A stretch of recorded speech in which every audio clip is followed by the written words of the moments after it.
Salut, c'est Gary, j'espère que tu as la forme. On se retrouve dans cette nouvelle vidéo pour parler des différences entre ces trois métiers que sont l'animateur de cours collectif, le coach sportif et le personal trainer. Je tiens à préciser que tout ce que je vais dire dans cette vidéo ne reste que mon avis et que je ne sais pas du tout combien de temps la vidéo va durer. Alors, on va commencer. Donc, je rappelle qu'il est primordial d'avoir un diplôme pour exercer le métier de coach sportif. Je t'invite à regarder notre précédente vidéo sur le sujet justement. Voilà, juste là, ça s'affiche dans le bandeau. Yes. Alors tout d'abord, qui est qui, quoi est quoi. Je vais essayer de décrire chaque activité au mieux. Je vais faire de mon mieux en tout cas. Alors, si tu ne sais pas ce que c'est les cours co, je te laisse avec deux petits extraits que tu vas forcément reconnaître. Écoute bien, je te les laisse.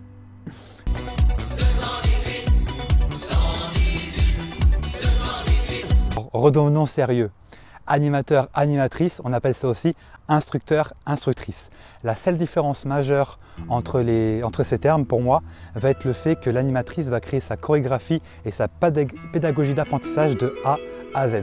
Tandis que l'instructeur va lui recevoir une chorégraphie déjà prête. Il lui suffira de se l'approprier, de s'entraîner afin de pouvoir l'exécuter le plus parfaitement possible sur scène. Tu connais peut-être le step, le LIA, la Zumba ou encore le body pump. Eh bien, ce sont des cours co. Après, on retrouve deux principales entités en France. Dans l'animation, on retrouve le PGV, donc la gymnastique volontaire. Et dans tout ce qui est marque forte qui a bouleversé les cours collectifs, les Smiths. De par sa facilité de process et du fait que chaque cours peut se reproduire presque à l'infini, au grand boom des cours collectifs, toutes les salles ont acheté la licence de marque de ce concept et ont vu leur nombre d'inscrits exploser. Merci les filles. Ma conclusion à moi est que dans l'avenir, je ne pense pas que les cours collectifs survivront. Dans 2-3 ans, 99% des salles n'en proposeront plus. C'est déjà plus ou moins le cas. Les cours co se feront autrement. Je pense notamment en digital, de chez soi, sur sa télé, et que l'aspect collectif se fera en small group, maximum 10 personnes, pour plus de proximité et plus de convivialité. Les principaux problèmes des cours co que j'ai pu voir sont les suivants. Alors il y a trop de monde en même temps. On peut voir des cours jusqu'à 60 personnes, bien sûr avant Covid. Du coup, il est impossible d'apporter une vraie valeur ajoutée. 2, du fait du trop grand nombre de personnes, l'instructeur ne connaît que peu de prénoms, donc l'expérience client est assez bof. 3, la personne qui vient pour un objectif de perte de poids, par exemple, va au fur et à mesure des semaines venir plus pour rencontrer des gens que pour son objectif personnel. Donc c'est plus du coup quelque chose de rencontre les personnes qu'autre chose. 4. La relation avec l'animatrice peut paraître fusionnelle de l'extérieur, mais c'est loin d'être le cas en réalité. L'animatrice devant aller à un autre endroit pour son prochain cours, elle doit filer très vite, donc elle ne peut pas prendre de temps pour parler à ses adeptes après le cours.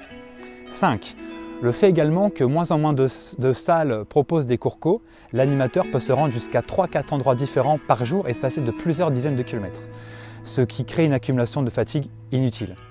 6. Ce n'est pas assez payé par rapport au marché du fitness.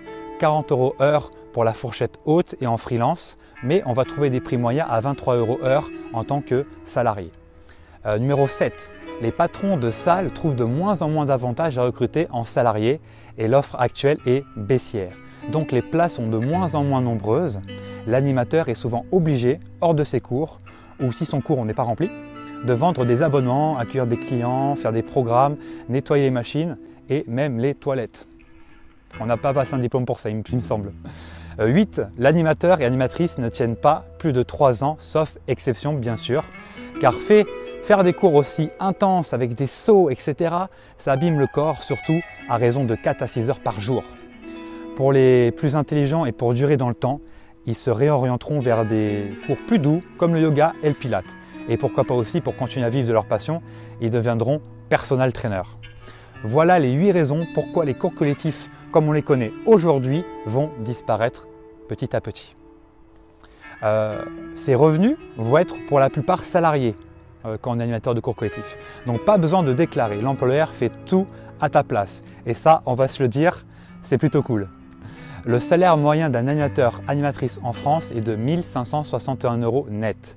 Ça peut paraître élevé, mais c'est à considérer comme le SMIC du fitness. Après, attention, c'est une moyenne. Certains gagnent plus, mais ça n'ira pas plus loin que 2 000 € la plupart des cas. Maintenant, parlons du coach sportif. Lui est à la fois partout et nulle part en même temps. C'est malheureux. Il fait presque souvent autant de trajets en voiture que de coaching dans sa journée. Il fait à la fois du coaching chez les gens, donc à domicile, du coaching en extérieur quand il fait beau, pas comme aujourd'hui, du coaching en entreprise, très souvent ses prix sont au rabais, et un peu de coaching en ligne, les fameux programmes à max 60 € par mois, tu vois un peu le délire. Et il est aussi parfois coach plateau salarié en salle, à savoir que ce dernier a quasiment disparu en France. On ne va pas se mentir, il y a un pourcentage de coachs dans cette situation qui arrivent à s'en sortir, à payer leurs factures, mais ils sont peu nombreux et peuvent parfois se compter sur les doigts d'une seule main. Souvent, 3 ans d'activité puis s'en vont, ne réussissant pas à avoir un avenir dans cette situation. À savoir, les tarifs d'un coach à domicile, en entreprise, en extérieur ne sont pas les mêmes. La moyenne française est estimée à 50 € heure pour du coaching perso.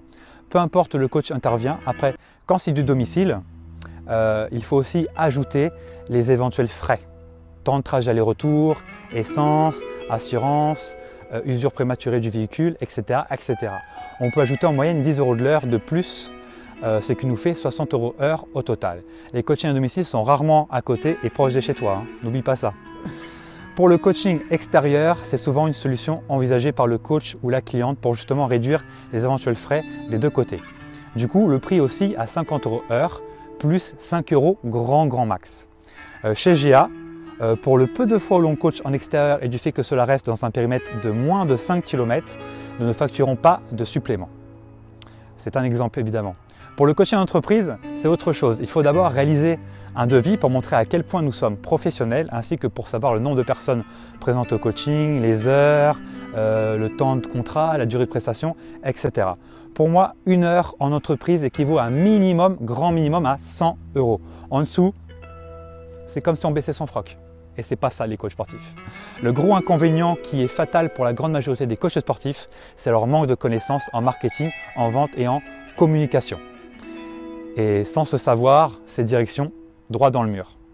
Après, pour parler revenus, on parlera de revenus bruts ici. Ils peuvent osciller entre 1 000 et 5 000 € par mois pour ceux vraiment qui sont très bons.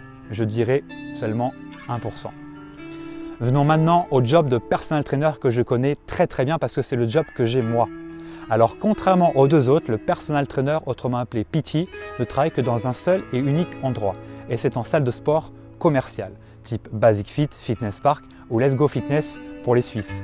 Salut les Suisses! Pas de trajet en voiture interminable, pas de fatigue inutile, un seul endroit, une seule salle où il y a des milliers de prospects beaucoup plus qualifiés que nulle part ailleurs. Le personal training est un service premium. En plus de l'abonnement, il permet d'avoir du résultat, du vrai résultat apporté à ses clients, ni plus ni moins. Aujourd'hui, on sait que dans les salles, très peu de gens viennent régulièrement. Le PT permet de changer la donne. Le PT est aussi 100% indépendant.